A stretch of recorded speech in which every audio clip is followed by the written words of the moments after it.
ఒక ఎలుక 2 రోజుల నుండి ఆహారం దొరకక దాని కోసం వెతుకుతూ ఒక పండితుని ఇంట్లోకి వచ్చింది.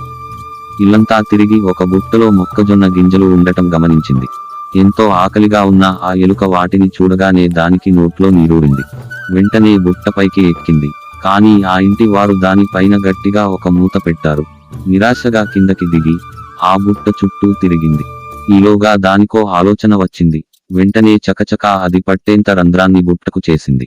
చకచక లోపలి ప్రవేశించింది. ఎన్నో జొన్న గింజలు. ఆనందంతో వాటిని తినడం ప్రారంభించింది. అలా ఆపకుండా ఆ బుట్టలోని గింజలన్నింటినీ తినేసింది. నిండి బాగా లావెక్కింది. ఇక బయటపడటమే అనుకుంది. వెంటనే రంధ్రంలోంచి బయటకొచ్చే ప్రయత్నం చేసింది. ఆ కన్నంలో దాని తల పడుతుందే తప్ప పొట్ట పట్టడం లేదు.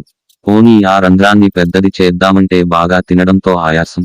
దానితో లోపలే కూలబడి అరవడం ప్రారంభించింది.